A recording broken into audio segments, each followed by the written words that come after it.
Okay, hello out there in video land.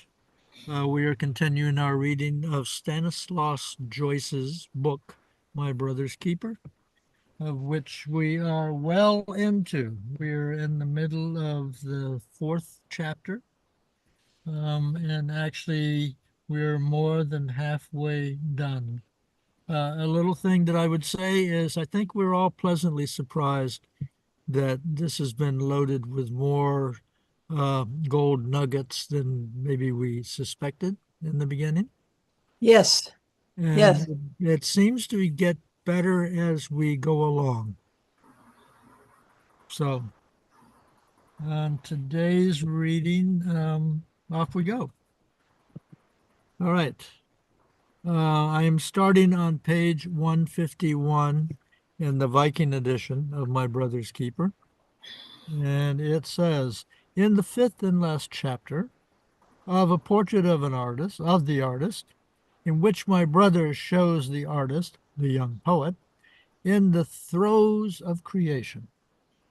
He uses the cigarette box incident for the villanelle of the temptress, which was written a few years before the supposed date of the chapter, his first departure from Dublin, and belonging to one or other of the earlier collections. He also blends the figure of Mary Sheehy in the novel with an imaginary girl child for whom Dedalus is supposed to have a fleeting affection as a boy. I tell the incident faithfully as Jim told it to me. The song, the song written on the inside of a cigar box was "What Counsel Has the Headed Moon?" I'm going to turn it over to the next reader.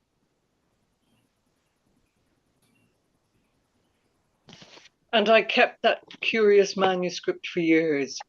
But when I came back to Trieste after the First World War, I could not find it again. The key word in the song is sentimentalist. My brother was beginning to realize that he was not made of the proper stuff to be a lover, because he was not a sentimentalist. Mary Sheehy was the only girl who had ever aroused any emotional interest in him. But compared with the wild, radiant, enduring passion of which he soon after showed himself to be capable, it could not be called love. As for his love poems, the fact is that when he did fall in love, he stopped writing them. His bosom friends at that time predicted that he would pass unscathed from one love affair to another, and they rather envied him his gift for winning women. Good looks, a good voice, a good figure, and the future they foresaw for him. In fact, some opinion of that kind may have prompted Skeffington's question. Next, please. Tom. I knew they were wrong, part at least of the attraction Ibsen's dramas had for him, maybe traced to the secondary role that the love that piping poets solemnize plays in them. In Love, my brother was a realist, and even then, in Outlook, a married man. Women did not constitute his chief interest in life, nor did he expect to be the main purpose of any woman's life. He knew that sooner or later, children would take his place. What makes The Dead such a fine story is the contrast between the lover and the married man, presented not as an eternal triangle, but compassionately. They have both loved the woman sincerely, as the polar attitudes of the male towards women. He knew as clearly as any rising barrister or doctor, divine or politician, that he must first settle his marriage problem and then get on with the work which he felt himself called upon to do. In spirit, he was still romantic enough or free enough, which may be the same thing, to wish his marriage to be an adventure and a challenge. But when he did settle the question in his fashion, he became a family man. In spite of a struggle of poverty, he believed in fatherhood and considered it a form of cowardice, too great a fear of fate, not to have children. Next.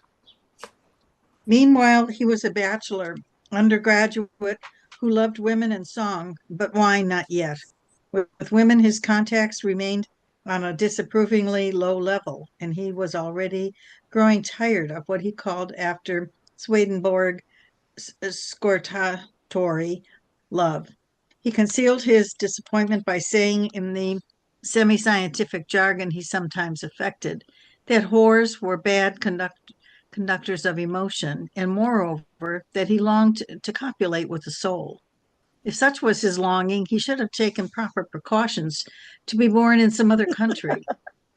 His life showed that he was capable of loving one woman, and as long as I knew him, he took no kind of real interest, least of all emotional or intellectual interest in any other, but whether because of his precocious sexual experience or other reasons, he was temperamentally incapable of placing woman on a romantic pedestal to be even symbolically the object of his service. He liked Yeats's poem, The Cloths of Heaven, and had set it to music, but for himself he would allow no woman to tread, be it ever so lightly, on his dreams. Next. The truth seems to be that he who has loved God in youth can never love anything else that is less than divine. The definition may change, but the sense of service due to something outside himself, subspecies eternitatis, I don't know that word, abides. In boyhood, my brother had felt God to be a living presence, devotion to which had given him a serenity that proved illusory. When belief in the Trinity went the way of all dogmatic beliefs, the capacity for devotion did not go with it. Not only was he capable of seeing an ideal aim above his happiness and his career, such as an unquestioning sacrifice, was even essential to his character. Next, please.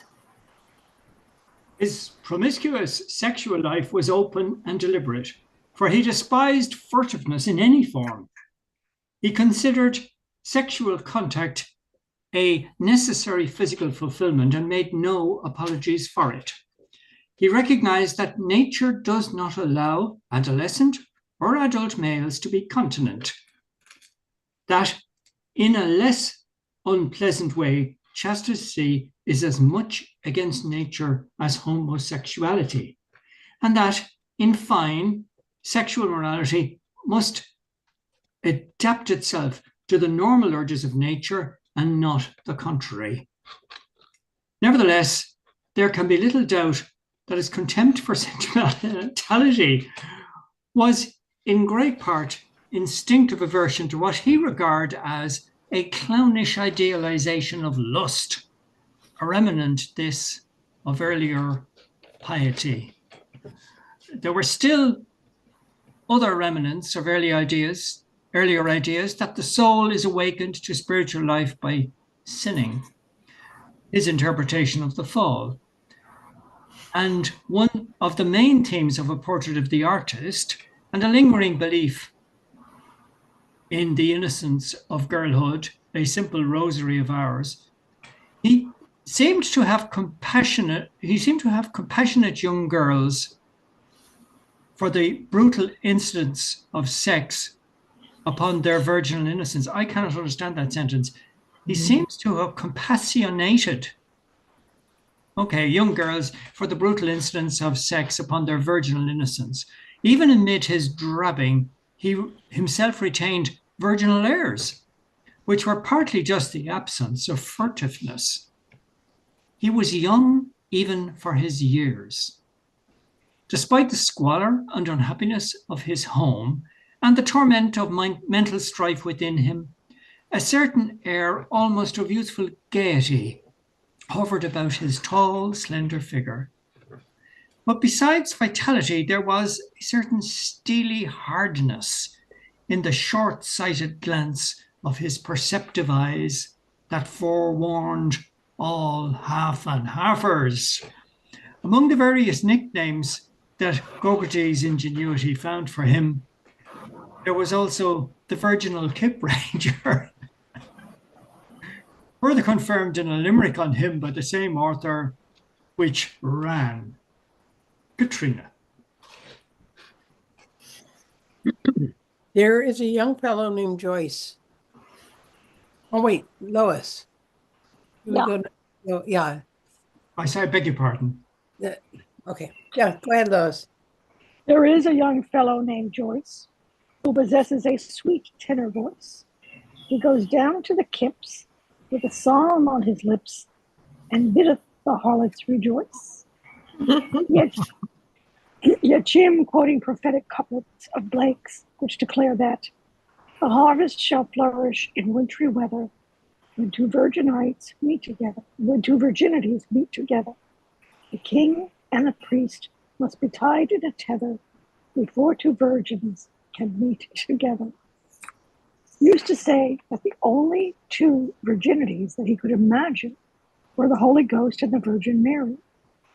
It is a notable difference between him and the mummers, as he called his contemporaries, that he did not quote these lines because the rhymes chink or because they sounded impressive in a discussion, but because he meant them. The priest and the king were both absent from his marriage. In a world after his heart's desire, men and women would satisfy their sexual instincts when they felt the urge and marry when they chose to form a more enduring partnership. Moral principles more in contrast on the male side with the morality that is preached than with morality that is practiced.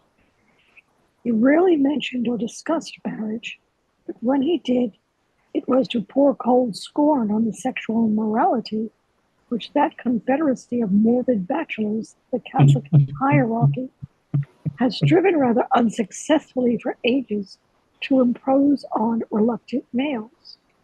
To make the heavy burden of marriage the exorbitant price of coition was, in his view, to sow the seeds of discord, while at the same time it debased what might be a franker and freer relationship between men and women. Especially repugnant to him was the vulgar sentimentality that plays the go-between in this bad bargain for the male, commenting on the atrocious superstition that intercourse with a virgin will cure a man of venereal disease, a superstition by no means extinct among the more ignorant masses. Jim pointed out that the same superstition lurks behind a great mass of literature. He cited as an instance the type of story of which Pamela is the classic example, in which a rake is reformed by marriage with a virtuous maiden. Next. St. Augustine speaks of the cauldrons of lawless loves that seethed round him in Carthage, talk, always slavering obscenity about sordid adventures, which Irish humour made as unappetizing as possible, brought it round me in the company of Jim's medical student friend, and would have forced me to brood on the sexual problem if adolescents and their jibes had not been enough.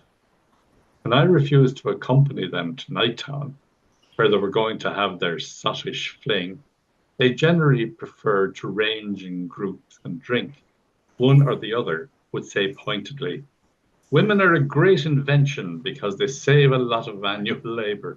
Oh. No. Boo! The suspicion was legitimate, but it was no longer true. I warded off the attack by striking back. "You exaggerate, Elwood. How often do you go down to the kips after all? I don't think women save you such an awful lot of manual labor in the intervals." There was another point on which my brother and I parted company. He proclaimed his doings with Latin frankness, but I determined to give continence a fair trial and persisted till I was 24 or 25.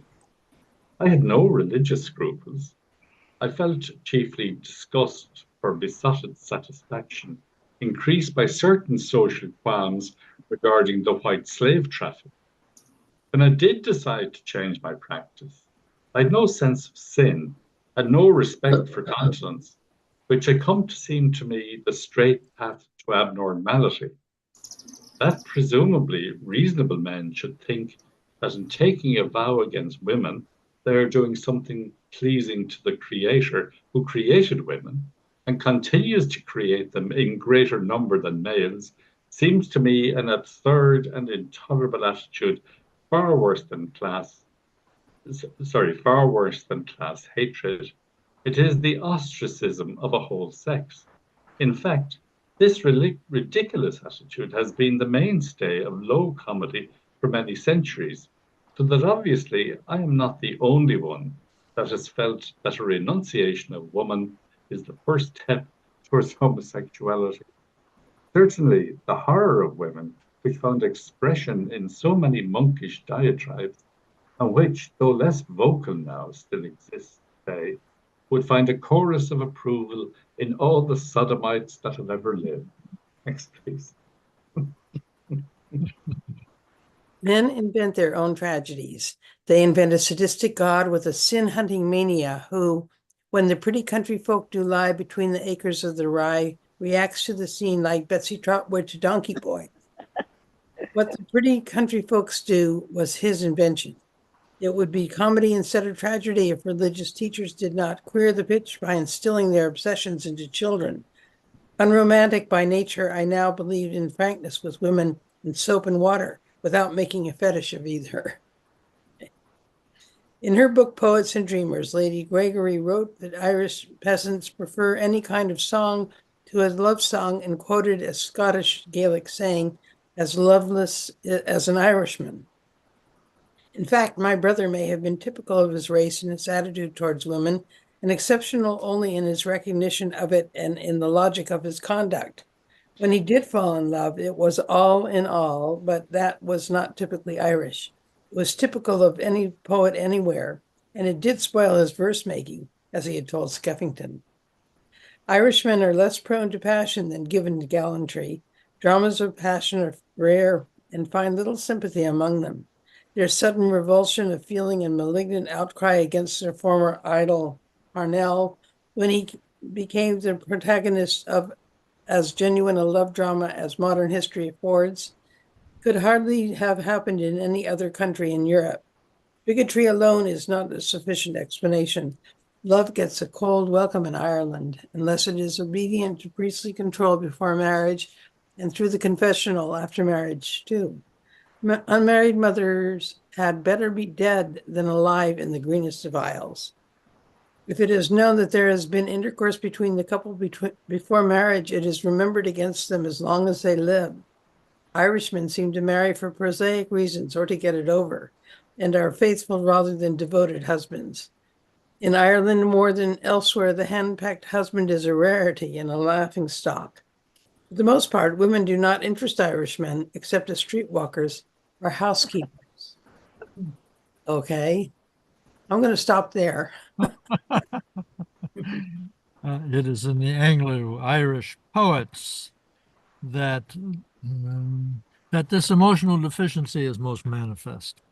I did not know the poets in the Irish language except in Douglas Hyde's translation, from which it would not be fair to judge them. But I fancy that the Irish word for love, pronounced gra, to rhyme with na, must always have been a handicap. Scotland, too, has its Gaelic poets, but it has a host of poets even before Burns, in comparison with whose songs Anglo-Irish love poems until Yeats is a very thin vintage. My brother has used the phrase the asexual intellect of the Irish. He did not mean that Irish were less virile than others. Families are rather larger in Ireland than elsewhere, but that sexual motives have little influence on their lives. Sexuality is in their lives a thing apart, which rarely gets entangled with reality. This indifference or concealed hostility of Irish men to women is reflected in the character of their women. It would be interesting to determine whether the coldness, bigotry, and absolute lack of romanticism of Irish women are innate or unconsciously desired by the males of the race. For, in the last analysis, women are always blamed by men for being just what men themselves have made them. Next, please. About this time, 1901, I went alone to a concert in the Rotunda given by Clara Butt and her husband, Kennerly Rumford, with an excellent supporting cast. It is difficult after such a lapse of time to remember the programme, but I am almost sure it included Mon cœur s'ouvre à ta voix and Che faro senza Eurydice. She sang many songs, for she was called back again and again. After the concert, when I came away, the music I had just heard went coursing through my veins. It seemed to me that the voice of a contralto was the only one worth listening to. Tom. Concert hall was crowded, and among the audience, I was one of the most enthusiastic. After a while, I became aware that a lady who was sitting beside me looked at me several times. She was a handsome, dark-haired woman between 30 and 40 years old. I noticed her fair skin and the large pupils and the very pure whites of her brown eyes. In one of the pauses, she spoke to me, and we continued to chat in the brief pauses and the interval about the concert and about music, in which she seemed to be competent. At the end, she shook hands with me, smiling placidly. Afterwards, I met her by chance, at least once, that I remember. She stopped me in the street. I was not yet 18, and I should not have had the audacity to accost her. She asked me some conventional questions about my studies, and her manner was pleasant and friendly, but I never met her again. Out of this unpromising material, which he found in my diary, my brother made the story of a painful case, which he wrote much later in Trieste, when the turbid life of Dublin was beginning to settle and clarify in his mind. He gave the woman in it, Emily Sinico, a Triestine name. Giuseppe Sinico was the composer of the Inno di San Giusto, the patron saint of Trieste. Mr. Duffy is the type of the male celibate, as Maria in Clay is of the female celibate, but he is also intended to be a portrait of what my brother imagined I should become in middle age. The portraiture has the grim Dutch touch he spoke of. He has used many characteristics of mine in composing Mr. Duffy, such as intolerance of drunkenness, hostility to socialism, and the habit of noting short sentences on a sheaf of loose pages pinned together. The title Jim suggested for these distillations of tabloid wisdom was Bile Beans. Two of them are included in the story, Every Bond is a Bond to Sorrow, and Love Between a Man and Man is impossible because there must not be sexual intercourse, and Friendship Between a Man and a Woman is impossible because there must be sexual intercourse, both of which, for some vague reason, were added after the chance encounter at the concert. Jim had also lent Mr. Duffy some traits of his own, the interest in Nietzsche and the translation of Michael Kramer, in order to raise his intellectual standard. Next. As my brother had burnt his play, the two collections of poems were now, with the exception of the article on Ibsen's play and The Day of the Rabblement, and a half dozen epiphanies of a few lines each, all the literary work he had to show. He grew, however, more and more dissatisfied with the poems, and in the end burnt all but one or two of the earlier ones and a few recent ones, which he had not yet included in either collection. I pleaded in vain for the lives of others, especially of those which Archer had singled out for approval. Beyond announcing his intention to burn them, he gave no reasons. He just read them over again critically and then tore them up one by one and burnt them without comment. As he had always animadverted on that class of poets for whom only what is imaginary possesses poetic value, it may be that in accordance with his new trend, his principle was to reject such poems as seemed to him false emotionally and fit only to be chaplets for a piping poet's brow. Others, no doubt, were rejected for technical reasons. His personal preference was for poems, the interest of which did not depend on the expression of some poetical thought, but on the indefinable suggestion of word, phrase, and rhythm. The poems that he liked sought to capture moods and impressions, often tenuous moods and elusive impressions, by means of a verbal witchery that magnetizes the mind like a spell and imparts a wonder and grace which Marlowe thought no virtue could digest into words. His own poems were songs without thoughts, the most difficult kind, in which it takes the labor of years to attain distinction. Next. His favorite poem in Dowland's songs was Weep You No More, Sad Fountains, a poem which, in spite of its simplicity, it would be difficult to paraphrase in prose. In fact, if the thought of a poem can be adequately paraphrased in prose, there seems to be little reason for writing it in verse. Weep you no more, sad fountains.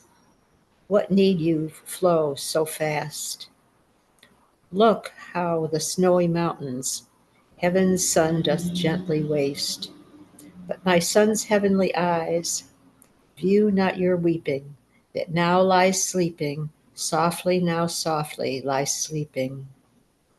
Sleep is a reconciling, a rest that peace begets. Doth not the sun rise smiling? When fair, I can't see here, where fair at even he sets. Rest you then, rest, sad eyes, melt not in weeping, while she lies sleeping, softly now, softly lies sleeping. Next, please. The poem being attributed to Dowland, my brother sought out whatever Elizabethan songbooks he could find in the National Library and copied out many of Dowland's songs and also one or two by Henry VIII. Cosgrave, Lynch, who had some knowledge of music, helped him with enthusiasm.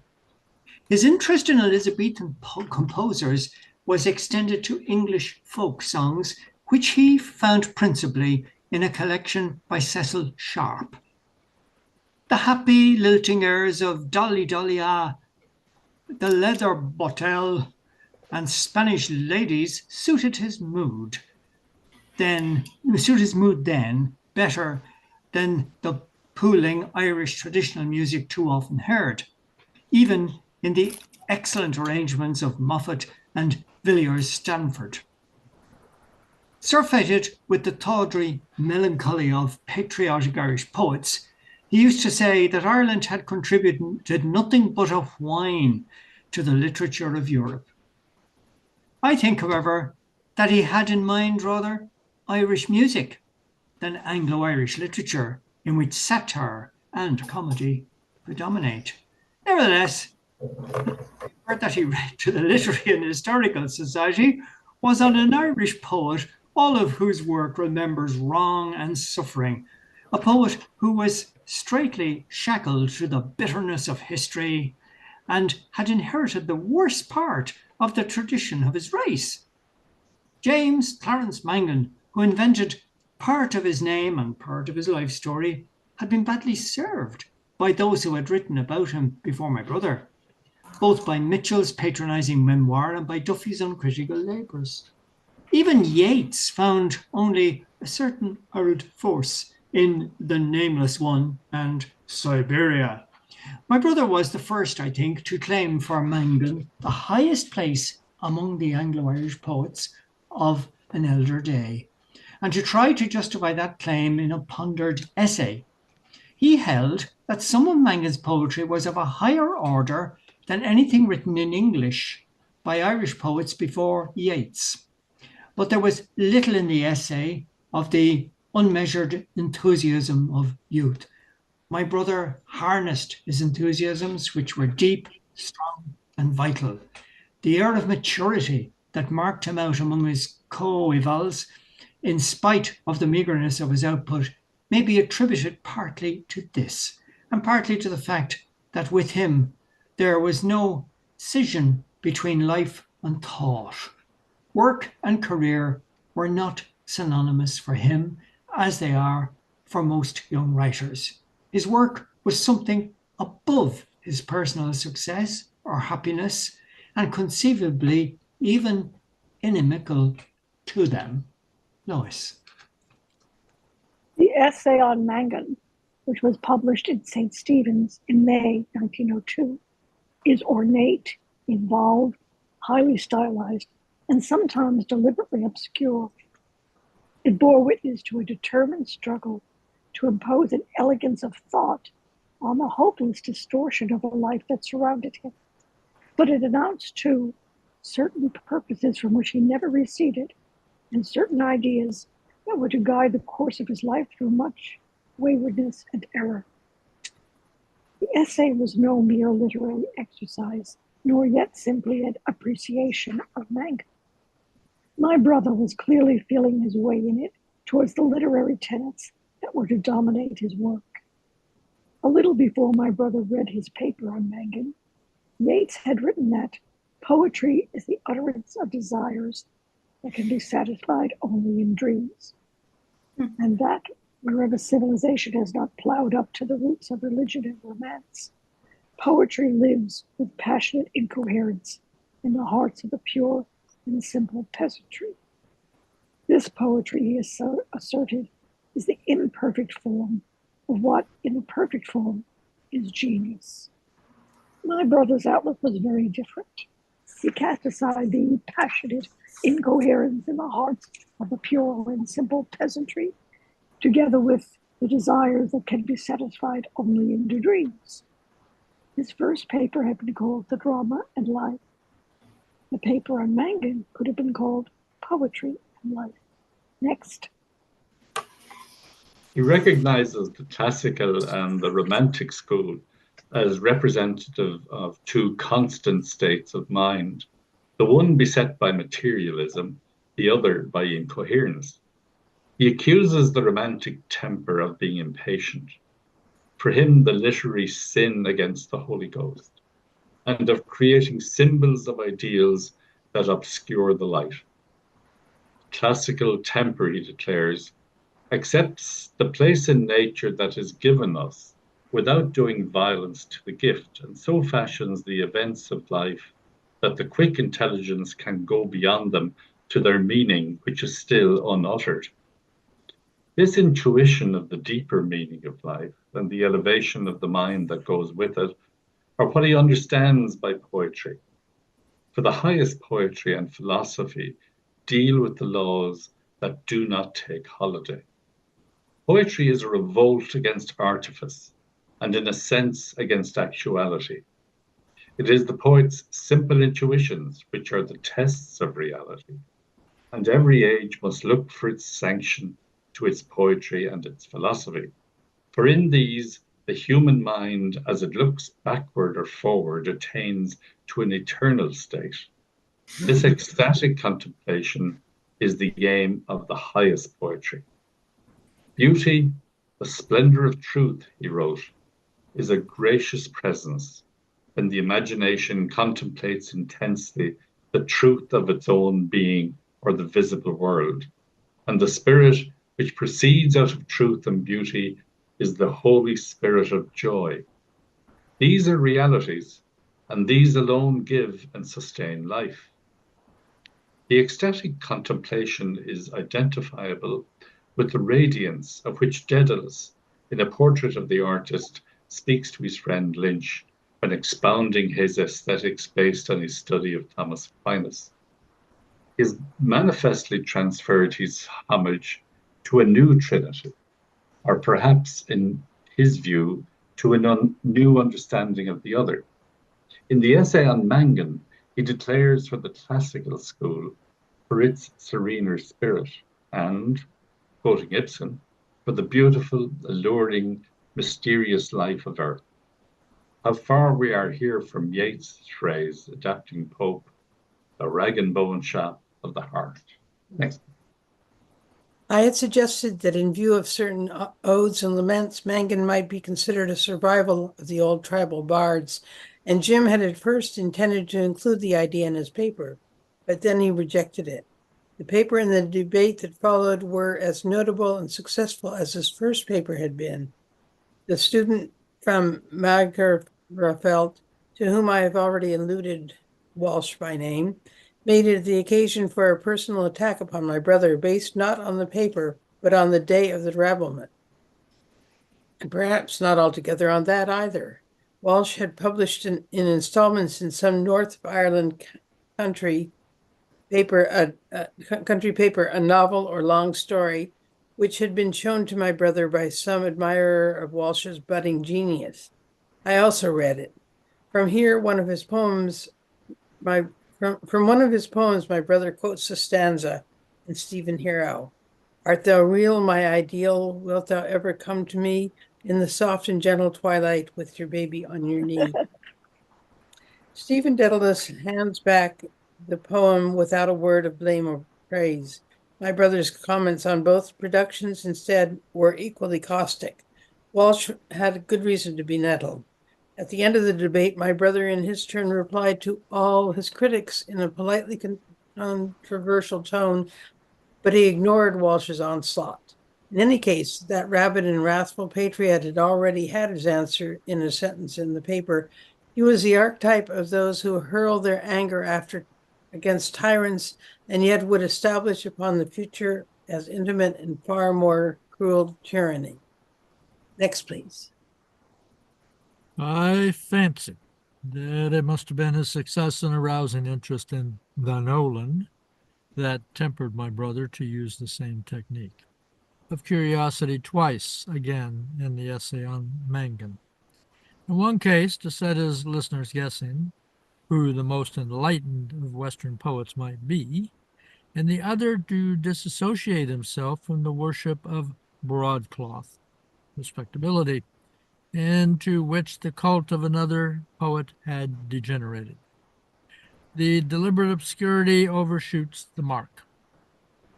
It affords no clue to his admiration for Blake and mild antipathy for Browning. My derisive protests were of no avail. There is, however, an evident and more interesting hint of self-revelation when he describes Mangan, who, because of some matchless passages, merited the high title of poet, as being driven inward by surrounding brutality, and as doubting his dreams, and when he assigns a low station to literature, that domain between ephemeral writing and poetry. For in my brother, the man of letters who indulges in literature as an intellect pastime is a man of little faith. Next, please.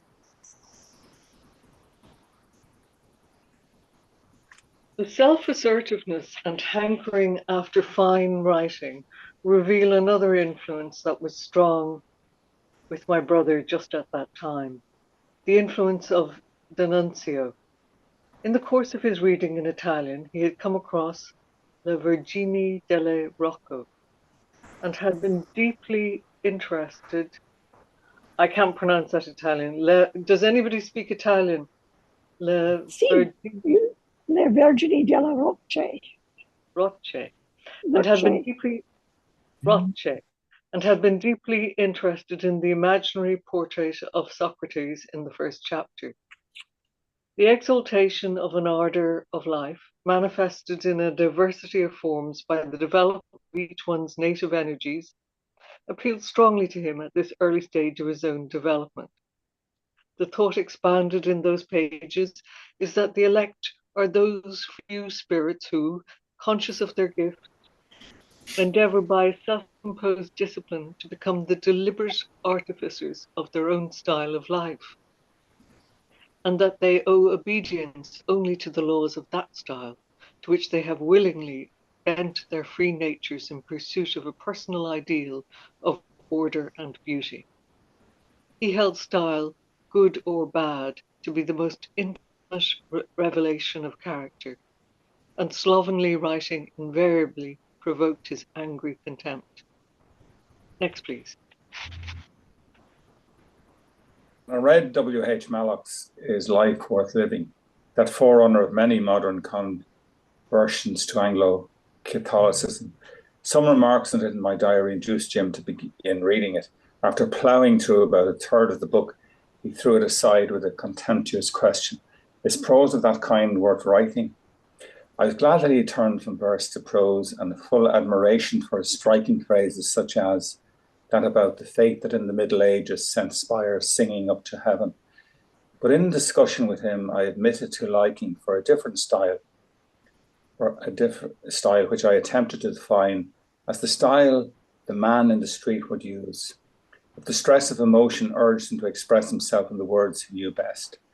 I liked also original effects of the same kind and drew his attention to instances in Turgenev's Diary of a Superfluous Man. When the superfluous man went to call on his friends, he observed that they would come to meet him, eagerly expecting someone else, and feeling their disappointment, say with an uneasy smile, "Ah, how do you do, Katurin?"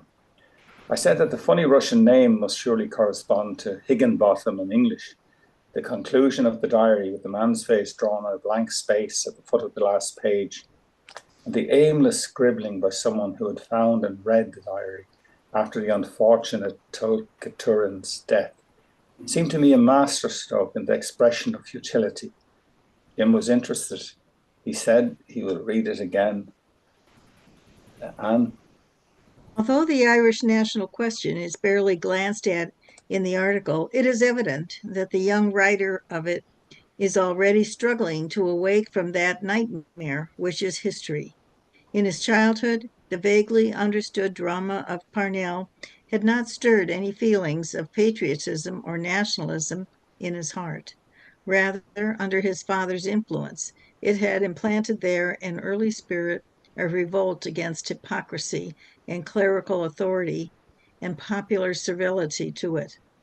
When Parnell's name became the symbol of a national struggle, he stood aloof from it because there was something else he understood so clearly and keenly that its presentation in the art for which he had a vocation became imperative above all other things. When he attended the university and listened to its groups of talkative students, Parnell's story had become a memory of the dead, and though rancor still remained, time had begun to mellow the harshness of opinions that had been so violently agitated. My brother was always of opinion that a dramatist could understand only one or two of life's tragedies, and that he always presented different aspects of the few he understood. One of the tragedies that obsessed my brother's imagination, beginning from the time when he first understood the Mass as drama, was the tragedy of dedication and betrayal. In later life, the story of Parnell became for him another aspect of that tragedy. Next. The question of his time was the movement founded by Arthur Griffith in the United Irishmen, and afterwards called the Sinn Féin. It advocated a new economic plan of campaign which was unparliamentary but pacific. Besides the absenteeism from Westminster of Irish members, he proposed a nationwide agitation to be based, I remember, on an Irish trademark to buy only Irish goods. Griffith frequently quoted Dean Swift's advice to burn everything English except their coal. He was a rather insignificant-looking man with none of Parnell's glamour. I never heard him speak at any public meeting, but my brother was quick to grasp the importance of the movement. He said that in United Irishmen was the only paper in Dublin worth reading, and in fact he used to read it every week until a priest took an action for libel against the meagerly financed paper and killed it. In spite of his perfervid nationalism, the paper had found very little favor with the students of University College or with their masters. Its tone was too independent, its line too unusual. It was suspected of lukewarm Catholicism, of disrespect for priests. Griffith had been a Parnellite, and it did not seem to be hostile to intellectual movements in Ireland and on the continent. Yeats and A.E. and others who contributed to it gratuitously were of Protestant stock on the Catholic blacklist. In my last year at Belvedere, the Jesuits there, whenever they mentioned it, spoke openly against it. A former classmate of mine at Belvedere, whose father was on terms of close friendship with a prominent Jesuit, Father Finley, and who probably thought I shared his animosity to the paper because I had listened in silence to the strictures of our Jesuit masters, told me in great secrecy of the coming publication of a paper with Jesuit backing. Some months later, another weekly paper called The Leader, which had clerical support, was started under the editorship of a blatant nullitry, D.P. Moran by name. Next, please. My brother did not belong to the Sinn Féin movement, though he afterwards wrote about it in Trieste. But he favoured it rather than the ineffectual parliamentary struggle in which I believed. His political leanings were towards socialism, and he had frequented meetings of socialist groups in back rooms in the manner ascribed to Mr. Duffy in A Painful Case. I sometimes accompanied him to these dimly illuminated melancholy haunts and listened to unconvincing arguments. My brother thought that fanned nationalisms which he loathed were to blame for wars and world troubles. Mr. Duffy's disillusionment with socialism, however, does not reflect my brother's ideas, but mine. At Trieste, he still called himself a socialist. This political attitude of his I considered inconsequent in an artist who abhorred the multitude and who cared, or should care, only about the quality of his work, whereas socialism seemed to me a discussion about hours of work and wages to the exclusion of every other interest. I asked him what difference socialism would make to his admired Ibsen. What hours of work and wages should he have in a socialist state? Nor did I follow him in his approval of Sinn Féin. I maintained that Speak Irish and Buy Irish would soon become read only Irish and think only of Ireland, and generally tend to make, as I phrased it at the time, another Tibet out of the country. Lois. It is clear from phrases in the paper on Mangan that he already looked upon histories as chronicles riddled with falsehoods, and that he did not believe in the guiltlessness of the oppressed. Above all, he did not find that the yoke of the oppressor becomes any lighter or sweeter for being imposed by one's own people. At the university, he formed some friendships and found amongst the students some admirers who took over my job of listener and became the critics of his theories as well as the more congenial recipients of his confidences. First among them was George Clancy Davin, who became a teacher of Irish and who, still a young man, was elected mayor of his native Limerick. He was murdered by black and tan ruffians in the hall of his house at Limerick under the eyes of his wife in 1921. As a student, Clancy was an Irish language enthusiast and a sportsman, so that he and my brother had very little in common, except the mutual attraction of brilliance on one side and of plain, honest intelligence on the other, of city bred and country bred. It was under this influence that my brother studied Irish for a year or two. Clancy was an ingenious admirer of the first volumes of poems, and once when he was going home to the country, Jim lent him one or both. I have seen it suggested that these poems, which my brother rejected, and which in any case would have only a curiosity value, may still exist among Clancy's papers. Clancy brought them back. He was not the sort of man to be careless in matters of that kind.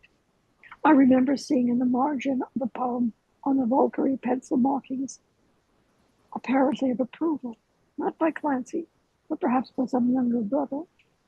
Jim lent the poems also to John Francis Byrne Cranley, with whom he had now formed a close friendship.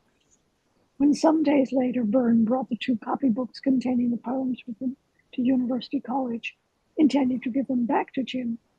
Father Darlington, the Dean of Studies, noticed them in Burns' hand and asked to see them. Byrne told him that they were verses by my brother. The Dean showed still livelier interest, and as Byrne made no objection, began to skim through them. Next, please. Ah, no raptures here, he exclaimed in feigned admiration as he turned the pages and read here and there. The Jesuit snooper had no doubt expected to find turbulent, dithyrambic atheism after the manner of Swinburne. He asked Byrne to lend them to him, and Byrne let him have them. I damned Burns and the Dean's impudence, but Jim, though he was not pleased, said nothing. He narrated the incident without comment. When the Dean returned the poems, he disparaged them to Byrne, who defended them. He tried to deprecate them, said Byrne, with one of his typical oft-repeated solecisms. Of these, his friend Cosgrave had a little collection, which he used to bring out when he wanted to be merry at Byrne's expense. Jim, too, was somewhat too quick to note them, or so it seemed to me, but they were certainly characteristic of the man. His friendship with Byrne was destined to last much longer, and after a breach, to be renewed in later life. Byrne was a rather idle but very solemn-looking student, with a face that would have been an asset to a Cistercian abbot, further enhanced by a monastic manner. He used to listen to my brother's theories and then, so to speak, ring them on the counter and try them between his strong, even teeth. The description of his personal appearance in a portrait of the artist, with his iron crown of hair, is taken from my diary. He was deadly pale. I used to think that he had heart disease. Of middle stature, spare and very strong. Though born in Dublin, he was of peasant stock, and besides the rather thick body of a peasant, he had the blunt manner in discussion and the tortuous, secretive mind of one. His greatest pleasure was to stand in a group of students who were arguing a question and hold his peace when he knew, or thought he knew, the true inwardness of the matter under discussion. If their opinions were widely mistaken, it added to his zest. He enjoyed above all listening in silence to the talk of someone who was pretending to speak with authority, while Byrne instead was sure that he was better informed. Next, please. But if his manner was blunt, his mind was not so.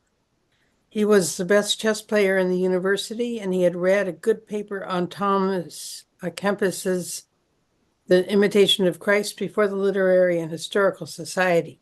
He pretended to consider the lecture a flop because there were certain things he had not said and that now he remembered he should have said, the later scruples of all lecturers. As an appreciation of the contribution of monastic discipline personified in Thomas à Kempis to the education of a half-barbarous Europe in the Middle Ages, it had not seemed a flop to me. Although his choice of subject somewhat surprised me, I thought the lecture quite a success, especially as Byrne had an impressive appearance and delivery. I do not remember what he said beyond the general purport, but I remember that he concluded with a quotation from one of my brother's poems, which I, of course, recognized at once.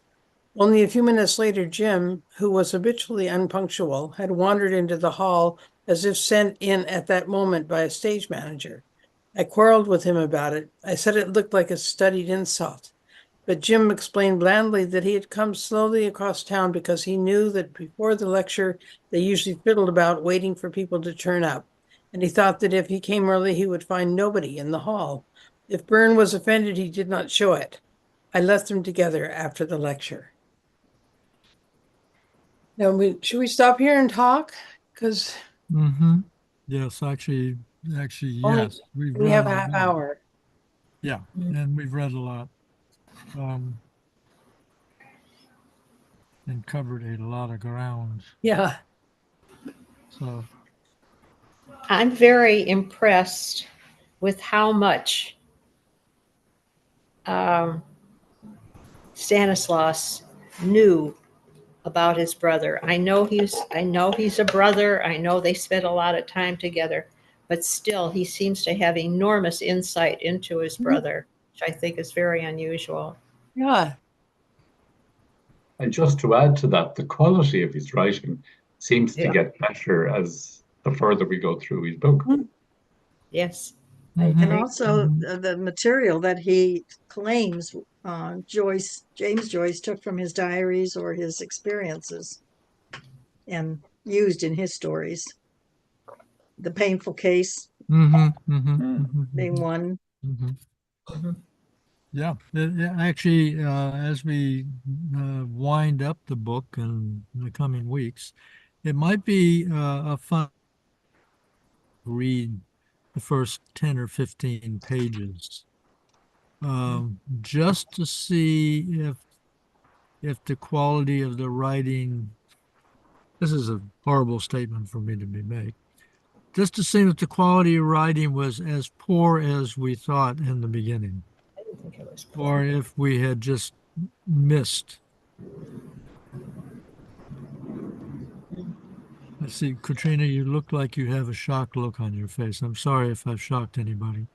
No, not at all. I don't think I felt that strongly as you did. I felt all along that the writing has been good, but it certainly is getting it's very very dense now, and there's a lot of information in there. Mm-hmm. What I've been thinking is that I really need to go back and reread this because too much of it goes by too fast, Exactly. and you just keep up with it. Yeah. Yeah, I remember we discussed this at the time, and at the start he hasn't got much material because he's talking about when they're babies. So he's just describing where they lived and that sort of thing. But now he's got meat. So it's not the writing that gets better. I think the content of it Okay. Good becomes point. more pleasing to us. Because it's absolutely fascinating. And actually, I love, just as I'm kind of talking, I love that we're reading it aloud. I read this book twice before, and I didn't get a fraction out of it of what I'm getting this way. Yeah. It's terrific. Yeah, definitely. Reading aloud and reading with other people who are interested in the material and grappling with the material is like real strong bonus points. Yeah. Yeah, let me start with my first comment, which is on page 152. He's talking about Joyce's attitude towards women and marriage and all that stuff. In the middle of the page, he, meaning James, knew that sooner or later children would take his place. What makes The Dead such a fine story is the contrast between the lover and the married man. Yeah.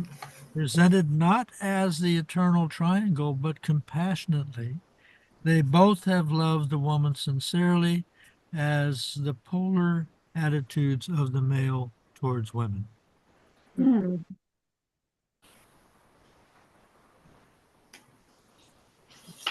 Yeah. So That kind of stood out for me too.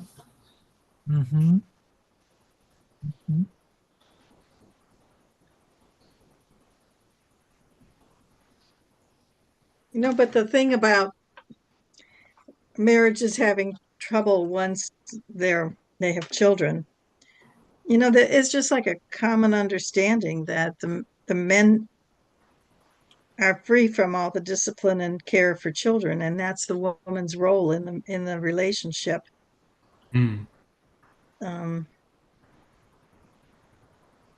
Of course, it's not going to be the same as before children are born, or if there are children, but yeah, it's a woman's it's the woman's work to raise the children. Am I right? Well, I mean, I just different experiences. Yes, but men come in as the punishing force. at least in the societies I've been associated with. How about the Irish? But, well, are the husbands the ones who are the ultimate punisher in an Irish family?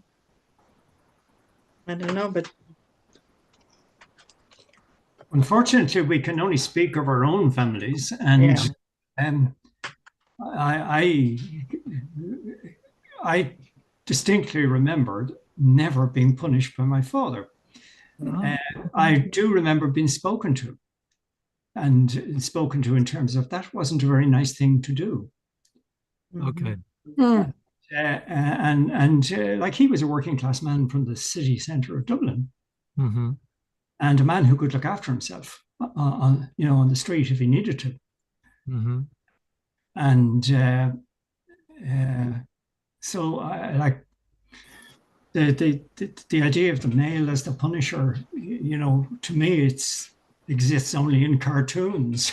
I don't Okay. recognize it. Okay. Maybe others would say otherwise. I think Stanislaus falls into a lot of moralizing himself, even at the same time that he's trying to say that his brother wasn't moralizing. He has lots of things there that he's going, I think, writing off the top of his head and interpreting what Joyce felt and what Joyce didn't feel. So I kind of take a lot of it with a grain of salt there, 2 or 3 pages that he's on about. Colored by his own parents' marriage, which had violence in it. Yeah. Mm-hmm. But the other thing is that he used the word there, I haven't heard for a long time, puling, P-U-L-I-N-G. Mm-hmm. I can't find what the puling Irish music, Yeah. So Whining, puling means whining, whine, crying. And That's from Shakespeare. there is some terrific Irish music, Irish traditional music, but a lot of it is it'll fall into that category of puling. Except for they go on and on and on, and you're just wishing so one of them will stop sooner or later, but they just go on and on. But not like the some of the great ones are, like the Chieftains, magnificent to listen to, and the kind of thing. But there's a lot that but I just like that phrase, puling Irish traditional music. never heard that term. What James referred to as the tune the old cow died of. Yeah.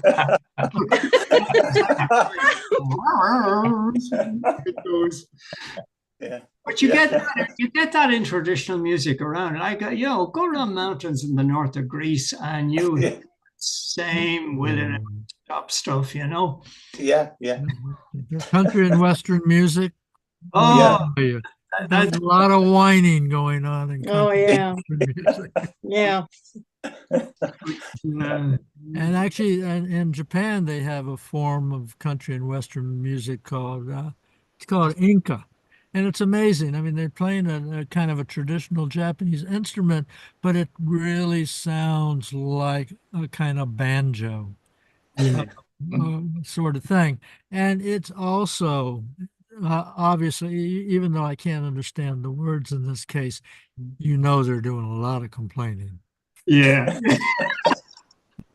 Well, I remember that, and I don't remember what play it's from or what, but Shakespeare talked about mewing and puling.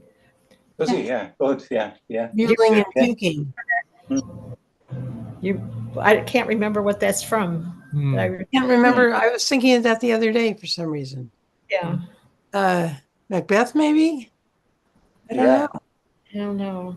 And just speaking of Shakespeare, he has that little quotation there: "The pretty country folk do lie between the acres of the rye," which is what's that one? It was a lover and his lass with a hey and a ho and a hey on Nino. It's it's a lovely kind of thing. Yeah, I think that's in that from As You Like It. I think but he just throws that in there. But I mean, he's very kind of clinical in a sense in the way he kind of analyzes things, and he was very close, I suppose. but just on the fact that he mentioned the painful case, he also claims, of course, that in relation to Ivy Day at the committee room, that it was he himself that was in the committee room, and that day, and he told James Joyce about it, and he adds that Joyce was never near a committee room in his life, you know, James, and that just on the basis of what he told him, he produced that story. And I think that's one of the things that Joyce was able to do again and again on the basis of something very simple and that nobody else would pay much attention to. He was able to create something extraordinary out of it. Yeah. Well, you know, as we keep reading this, I keep on reminding myself, or not reminding because it's really conjecture on my part. This is Sean's report on Shem. Yeah. So yes, we are getting a lot of really good detail and a lot of interesting things, but it is definitely from a not shallow, No. but a shallower perspective than a report from James Joyce himself. And it's unedited. You know, like you know, he hasn't been through the mill where, you know, how do you justify this particular phrase? What have you in mind? And an editor suggesting perhaps change things around there and use that adjective, and you know, and the stuff there that you would certainly say a sub-editor would question. And our friends, a few weeks ago, we discussed the Zen and the Art of Motorcycle Maintenance. But like that book was 5 years in editing. You know, of an editor going back to back and substantially changed the whole book. With, you know, and by advice. That's what an editor does. Pick up spelling mistakes. He says, I think you know, that character is not necessary, and that sort of thing. And none of that happened in this. It's a bit like meeting Stanislaus in a pub and having a great chat. and that's fine, because that has value too. I had to go back and check when it was published, because when they're talking about the manual handling and the men and all that sort of stuff, manual labor, I was thinking, how did that get past the censor? I think it was published in 58. Yeah, but I mean, I still think that even at that time, it was. I know, yeah. It's not even suggestive the way Joyce is in some ways. It's explicit. Yeah. I got by him. 1958. Yeah.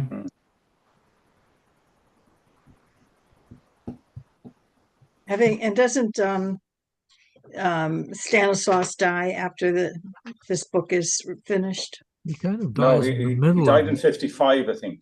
Yeah. Okay. Yeah. It's only a fragment of a book. It's finished it. Unfortunately. Yeah.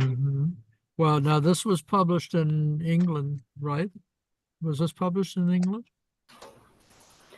Let's have a look. By Nellie Joyce. Who was Nellie Joyce? That's Stanislaus's wife. Oh, okay. She's got a German name. A maiden name. And it's copyright of Nellie Joyce. It's also published in 58 by Viking in New York. Probably the American. The same time. Faber and Faber, I think, in Ireland or in England. Yeah. Yeah, and this is purely conjecture on my part, but I mean, one reason why it may not have been censored so heavily was perhaps this was published in sympathy for Nellie Joyce. Yeah.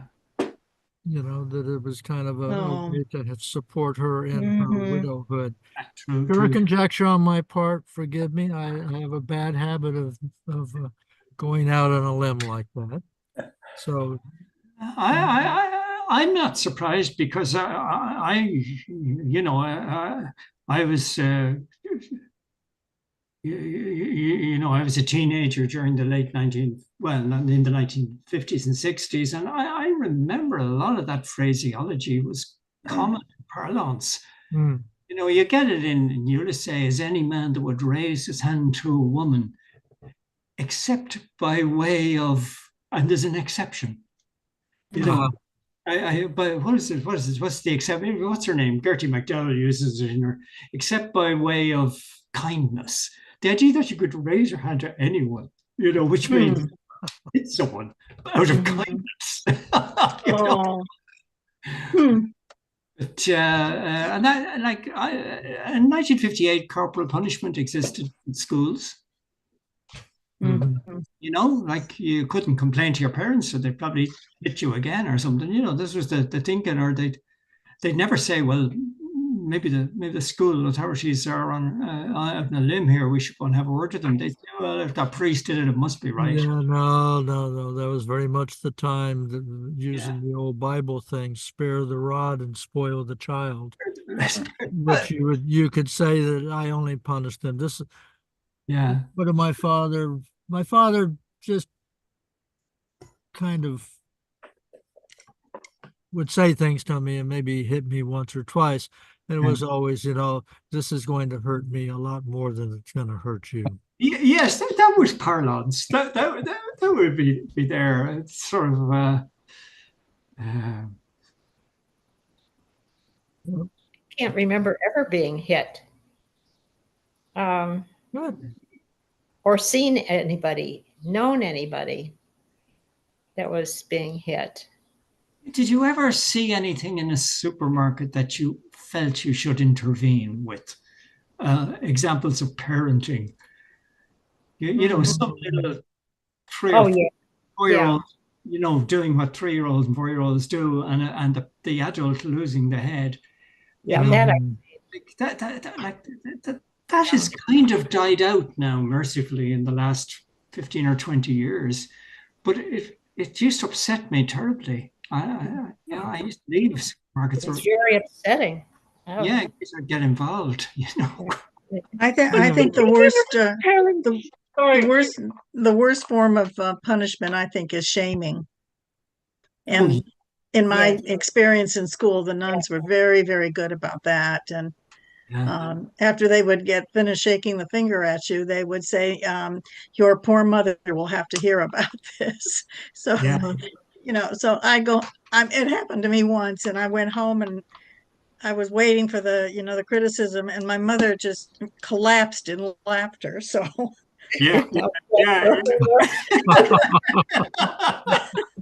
that's good parenting. And hence totally undermined the nuns' good intentions. Oh, but they were so good at shaming. Oh my God. Mm-hmm. Did you have what speaking of the good nuns, did you have a thing called the dunce's corner?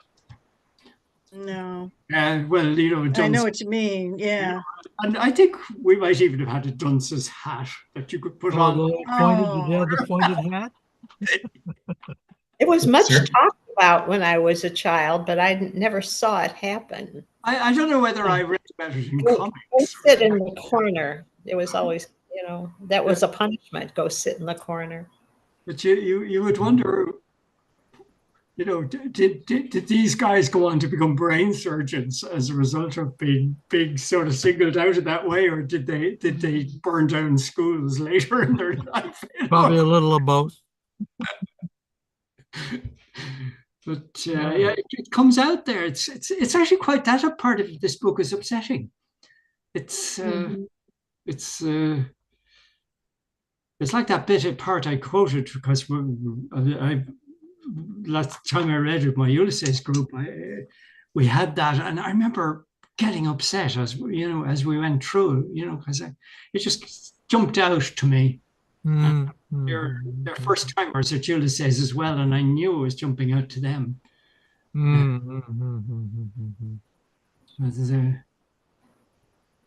If you don't mind, I'd like to bring up on page 164.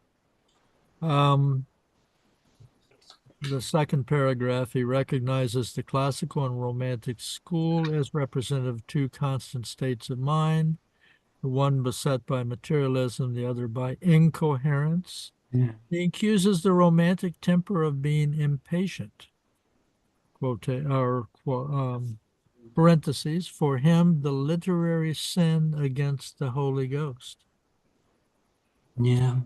And of creating symbols of ideals that obscure the light. Yeah. But what age is James Joyce, when he writes that as part of a exercise in university?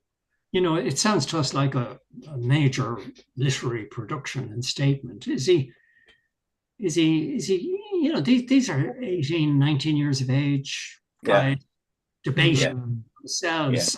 And we're sort of, you know, putting them up on a pedestal as wonderful, wonderful thoughts. Mm.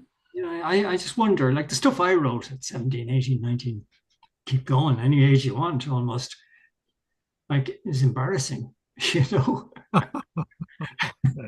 We had this conversation before. And Okay, so are we implying here that that over time as he matured that James Joyce did not consider the romantic temper of being impatient the literary sin against the Holy Ghost? yeah, yeah. Okay.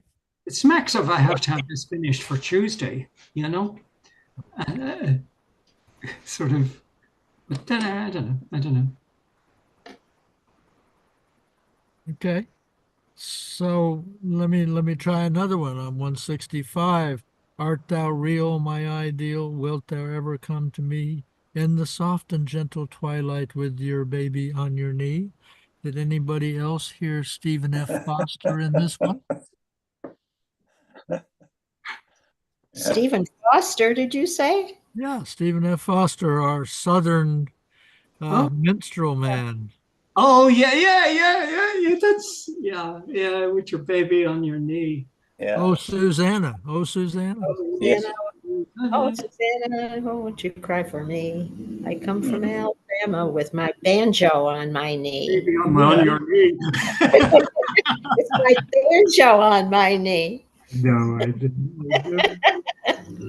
Well, maybe the baby's called Banjo. Yeah, maybe.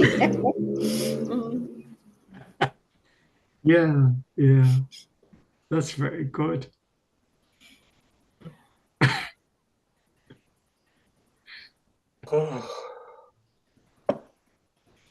Did you see the footnote on that page that the man they're talking about, Lewis Walsh? Lewis Walsh, was a district justice in Donegal from 1920, blah, blah, known in youth as blah, blah. He wrote several books of no consequence. I like that. That's funny. Yeah. So he's not flavor of the month anyway in the Joyce household. Hmm. Yeah, I'm good. It's interesting that he was impressed by the cloth of heaven, Yeats's poem. Yeah. And I don't really understand the influence of Mangan, James Clarence Mangan. Yeah, same here. I don't know him. Yeah, I think that's part of the point. I don't. My Dark Rosaline would have been his big hit. My Dark Rosaline, do not sigh, do not weep. Weep. The priests are on the ocean. On the ocean deep. Yeah. Or I see his blood upon the rose. Oh yeah, that's the one. That's the one you go to school. It always came up in the exams. And in the stars, the glory of his eyes. Yeah. Was he huge at the time, James Clarence Mangan? He was huge in school, Orla. I must have been asleep during that. Well, like the I see his blood upon the roses is effectively a prayer.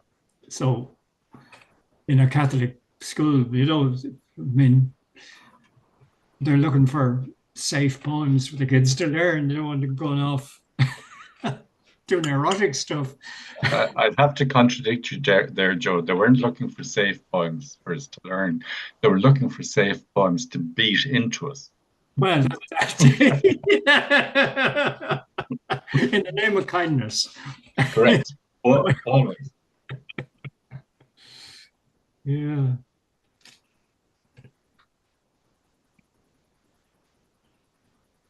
A banjo on my knee will forever jump off this page to me. Yeah.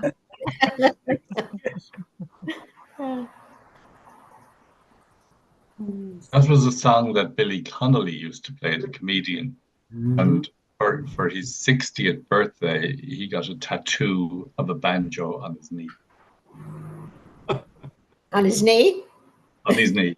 Oh, he had it tattooed on his knee? Correct. Oh.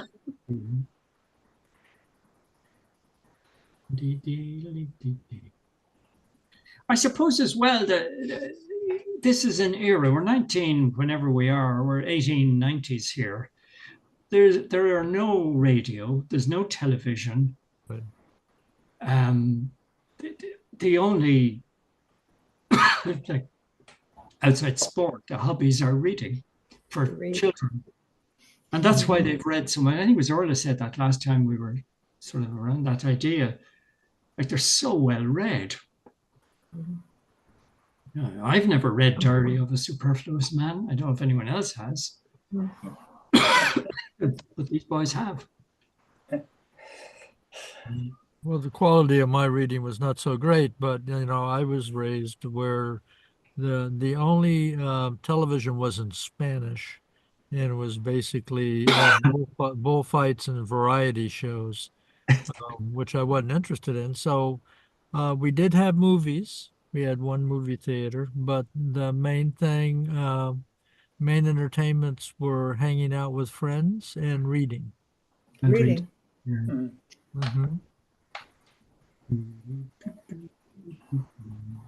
And then every 2 years we would go to the United States, and I would watch television then for the time we were on vacation. You'd watch Gunsmoke and Gunsmoke and Howdy Doody and Ed Sullivan. Ed Sullivan, yes. Mm-hmm. Yep. John McGahern has a book, Reading Turgenev. Yeah. And Yeah. so when I saw that there, I was wondering, was he someone that Irish writers were very influenced by? Well, it's the Reading Turgenev is a fabulous story by McGahern, and and sometimes there's another story included with it. I can't think of it, but Reading Turgenev is a fabulous story, and anybody, it's kind of unbelievable, really. I'm glad you mentioned that. Mm-hmm. Yeah. Mm-hmm. And, he follows right behind. I think he was before Dostoevsky and Tolstoy, but he's definitely up in the pantheon. Yeah. With Pushkin. Because last week I think somebody mentioned Gambler by Dostoevsky in relation to the. So, I mean, I just can't believe they're all 17 and 18 and reading this stuff and then criticizing it, and they're at school and they're reading it. Yeah. I'd like to put McGahern on a reading list for down the road. And also William Trevor. Yeah, well, we could read Reading Turgenev. Mm-hmm. And some of the short stories by Trevor. Yeah. Mm-hmm. Are you suggesting that as a future project for us here? Or Yeah, I think we should. I think we should have a reading list to just keep adding to it, and when it's time to select, review it. Would you like to be in charge of that list? Is Reading Turgenev William Trevor or John McGahern? McGahern. I think we should do McGahern first. Okay. Then maybe, some short stories by Trevor. Okay. So there's 3 new names on the list if I'm paying attention here. Irish, Great. Elizabeth Bowen. Okay, we are approaching our 89th minute here. The benevolent dictator will be ending the meeting shortly. So if you have something Okay. What urgent, page? There might Wait. be 5 minutes of extra time. What happened? are What you happened? lobbying for an extra 5 minutes? What happens if we go over? Do our computers blow up or? No, nothing. Nothing Nothing. really happens. You turn into a pillar of salt, John. Oh, I'm just if you want to go a few minutes over, that's fine. And Tom mentioned 5, so That's good. What page should we end on? I've lost my place. 173. Yeah, 173. 173. okay, at the thank you. top. At the Mhm. top. No, at the middle. I do not no, remember. I do not No. remember what Last- Bert said. Last paragraph, or the. Okay, Paragraph. very good. So 6, 10, 24. Okay, Wait, where do we end up? 173. 173. The last paragraph, beginning of the last paragraph. Okay, so we're starting. I do not remember. I do not I do remember. not remember what Okay. Vern said in particular. Okay, thank you. Mhm. Okay, Tom, you lobbied for 5 extra minutes. Picking away. I assume you have something to say.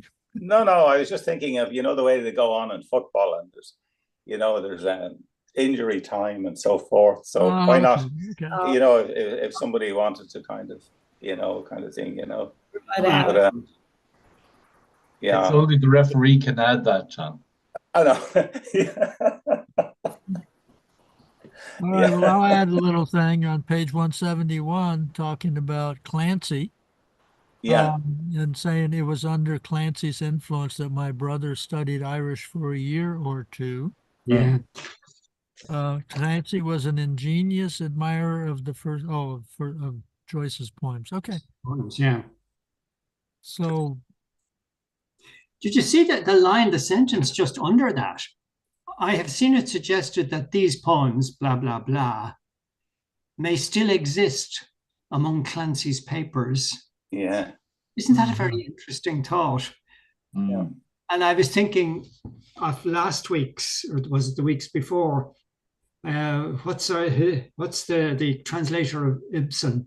I just can't remember the name. Oh, yeah. He sent X number, say 10 poems to him, one of which survives. I wonder where his papers are, and would the text, are there lost poems of Joyce that could be found by going to the library in Edinburgh, where his papers may well be in a box for the last 100 years? yes. We also have his papers here in the States in Buffalo and in Oklahoma. Yeah. Now these would be the papers of the Scottish man. What was his name? Oh, Archer's papers. Archer, William Oh, Archer. yeah. Because I don't think anyone has written a life story, a biography of Archer. Mhm. And if the papers were preserved, then quite possibly it'd be quite a simple thing to just look in a box and find them. Yeah. If anyone wants, I'm always reminded. Yeah. I'm reminded of Yeats and Ellis's rescue of William Blake, who had basically been lost. Yeah. And they went and found the work and published I think 3 volumes. Yeah. I mean, we are reading a book that was almost lost. This is what was pulled from the fire. The rest of it was burnt. Mm-hmm. Yeah. That's okay. I think I got mixed up there. I've got mixed that up. was Stephen Hero. It's not Stephen Hero. Sorry, forget it. Old age. Yeah, Stephen Hero is a fragment that was pulled Yeah. from. Yeah. Losing my mind. All right. Well, we will gather together next Monday. Right. To continue Stanislaus's book. And thank you all. Enjoy the evening of your bank holiday in Ireland. Thank you. Thank you. Thank you. Okay. Thanks, Thanks, Duncan. everybody. Yeah. Bye-bye. Bye.